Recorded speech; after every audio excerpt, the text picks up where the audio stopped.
Hey there, good looking. You want to see what we have cooking today in my kitchen? Well, grab a hold of that vine, swing right on in my kitchen, and let's get cooking. Good looking. Hey, good looking. I'm so glad that you came into my kitchen today because boy, do I have another wonderful Instapot recipe for you all. And today we're going to make meatloaf, but with a unique twist on it. So, with that all being said, we're going to jump right on into the recipe. Now, I have in my bowl here 1 pound of ground beef. I have 2 ribs of celery already chopped up. I chopped up an onion. We're going to be needing milk.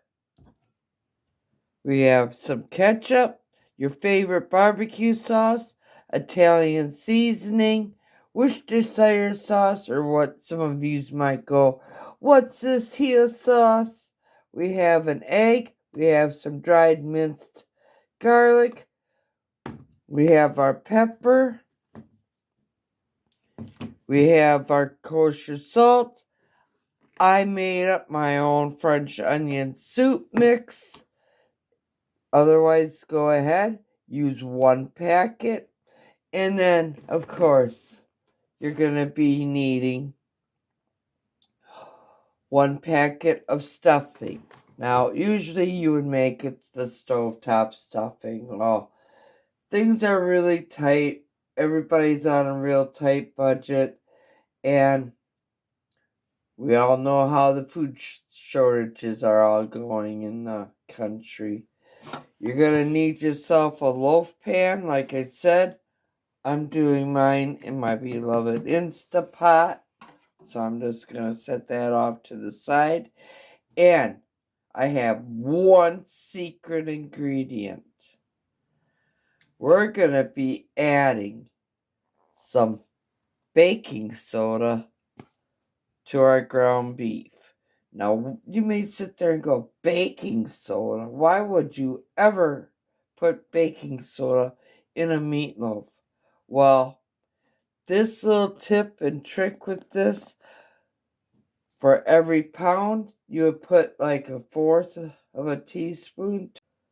So I have my 1/4 teaspoon here.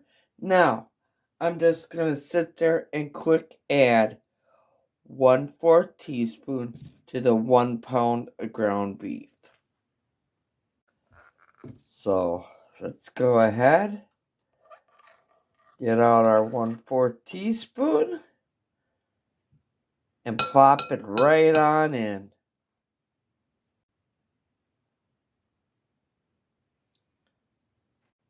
Now, let's just grab the box of stuffing mix.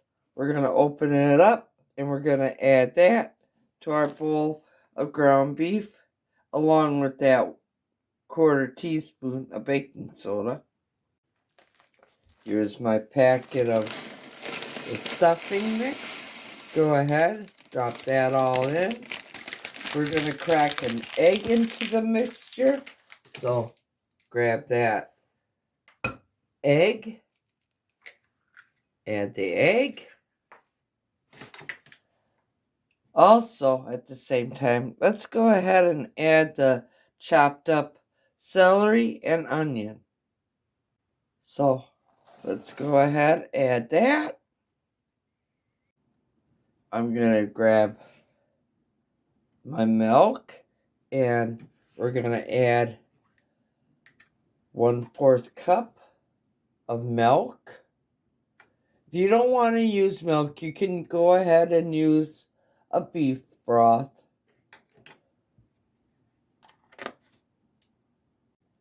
We're going to add 1 teaspoon of our dried minced garlic. So let me go ahead, get that, and add that. Next would be 1 tablespoon of Italian seasoning. So let's go and add that. Here we go. Next, 1 teaspoon of the Worcestershire sauce, or what you would call, what's this here sauce? So let's go and add this as well.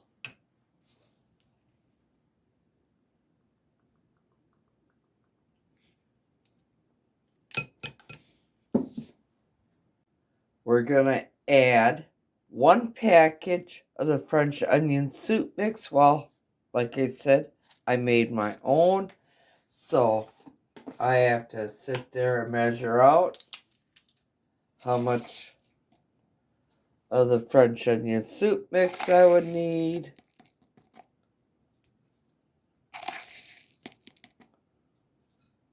And that equals out to 1 packet.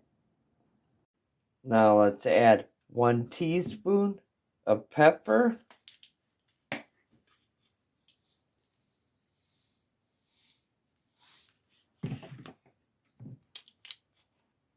Here's the 1 teaspoon of pepper and 1 teaspoon of salt. I'm using kosher salt. So let me go ahead and measure out the salt.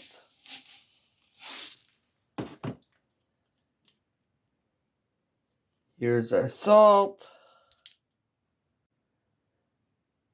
Now, my grandma would sit there and say some of the best utensils that a cook has in a kitchen is her hands. You can take your hands and go and mix this up, but if anybody knows me, and yes, I used to be a ceramic teacher, I used to have to use my hands in the back room with the slip, pouring the slip into the molds and stuff, and it got my hands all goopy, and I never can stand that. So I'm choosing to mix everything all up with my spoon. And also, just a little tip and trick, do not overmix your meat. Just get it to where everything is all mixed up. So as soon as I have everything all mixed up into the ground beef, we'll be right back. Now, before I go any further in mixing it, I'm going to measure out 1/4 cup of my Sweet Baby Ray's barbecue sauce. You go ahead and use whatever type of barbecue sauce that you like. My family likes Sweet Baby Ray's, and I'm fresh out of the can, so we are using the store-bought. Let me finish measuring that all out. Okay, I have it all measured out right here. Go ahead, add that. We're also going to have to add 1/4 cup of our ketchup. So let's go and add that.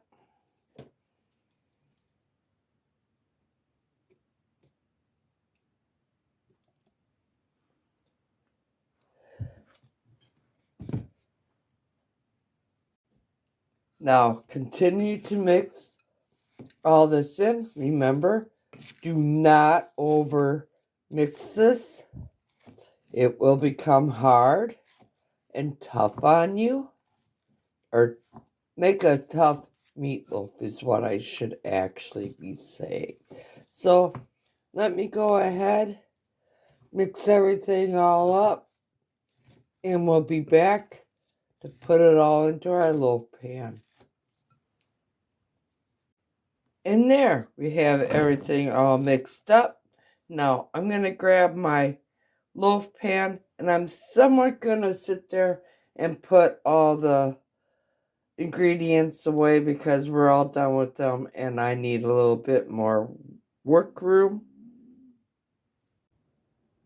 Okay, let's grab our loaf pan, but before I even put it in my loaf pan, I'm going to get out a piece of parchment paper and I'm going to lay it down on the inside of my loaf pan. Okay, I have my loaf pan that I lined up with the parchment paper. So let's put the just mixed up meatloaf mixture into our loaf pan. So I'm going to grab some. We're going to place it right into our loaf pan. Now, like Bev Saturn said, I might be able to make 2 meals out of this. And folks, that would be home economics for you. We love you, Bev.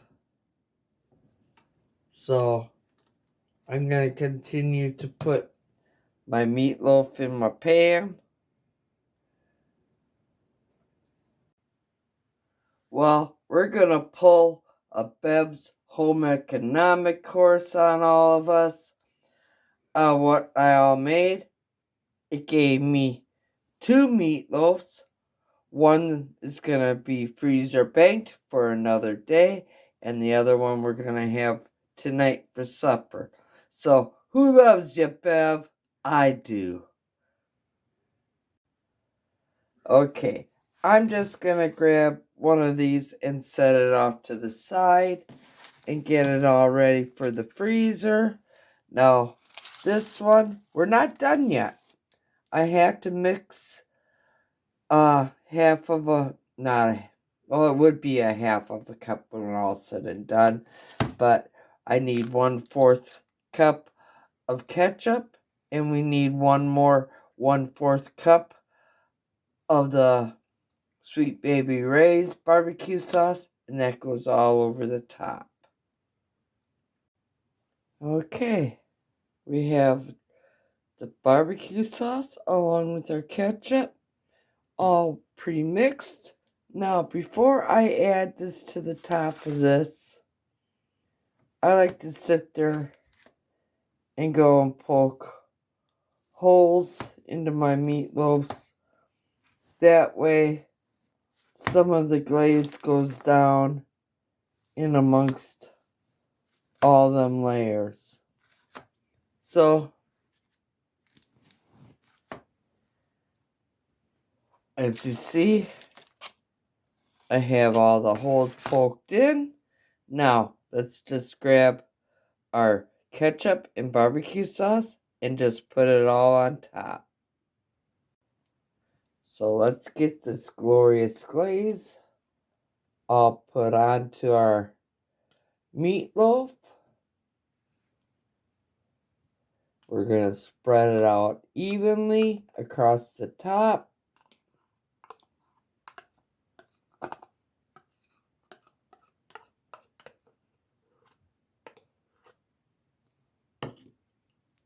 Okay. Let's spread it out. Now remember, it's going to fill up some of them holes.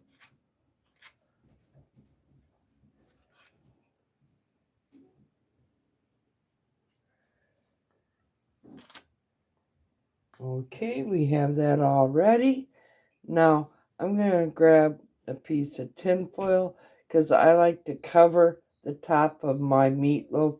That way, no steam drippings go on top of my beautiful meatloaf here.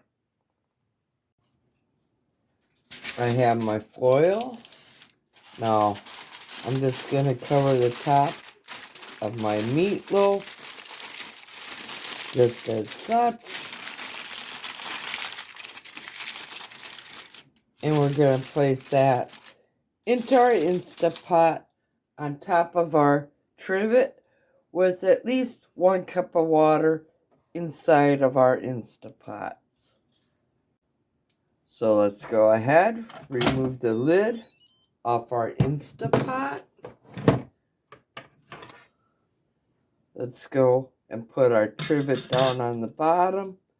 I have 1 cup of water here. Add that to our Instapot. Now, as you see, I put the tin foil over our loaf pan. Just put that right down on the inside of our Instapot. Put our lids back on.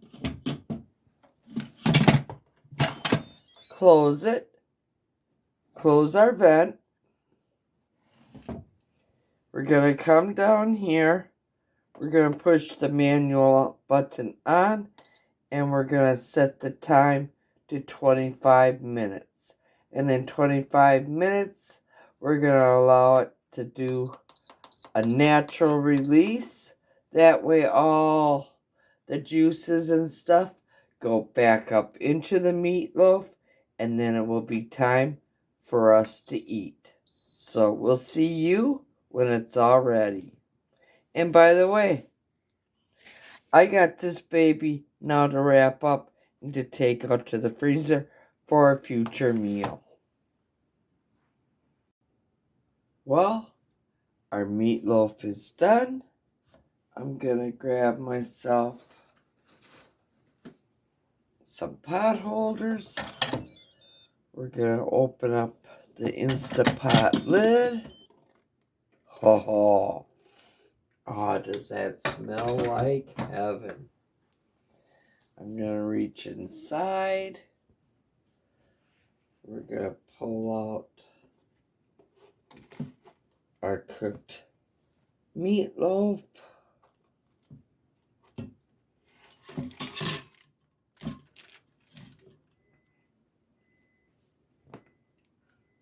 Put the pot holder down. Hoo-hoo, look at that. Here's our stuffing meatloaf. Let's go ahead, remove the tin foil. Now remember, this isn't going to be brown as if you did it in an oven. Oh, yeah. But you know what? I don't need that brown top. I'm going to sit there and slice some of it up so you all can sit there and see the goodness of it. So let me go ahead, slice some of this up. I'll be calling the big kahuna in so he can do his little famous taste test that you all love hearing him do. And we'll be right back. Okay, I sliced up a good slice. Ooh. Look at that goodness. I'm just going to put it down inside of our pan here. Now, before he can have his taste test, the old lady here has to have hers. Oh, look at that. I mean, do you see this goodness? Oh my goodness. Well, here's my taste test. I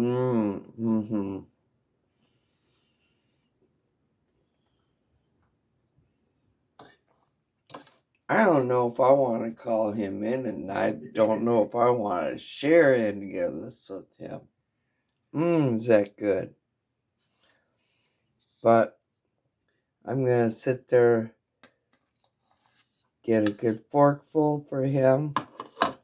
I mean, you see all that? Oh my goodness, look at who's here.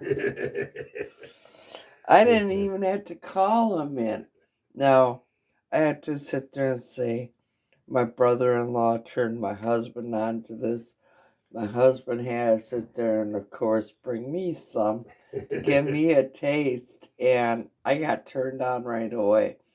So, before we go any further, I want to sit there and say to my brother-in-law, Tom, I am greatly appreciative that you turned me on to a recipe. So, Here we go for the Big Kahuna's taste test. Hot. It's good. I know it's good. Like I said, thanks to your brother. So, Tom, bon appetit. And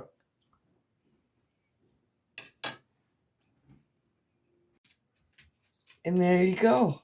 That's how easy it was to make a new type of meatloaf using the stovetop stuffing.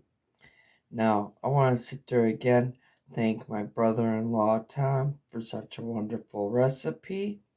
Thank you, Tom. Now, if you're all new to my family and you subscribed, welcome to our family here. We greatly appreciate having you. And if you're not yet a subscriber or a member of our YouTube family, be sure to go up, hit that subscribe button, tap that little bell. That way you always be notified every time we do put out a new video. And as always, here's to happy cooking, but better yet, happy eatins'. Y'all come back now, you hear?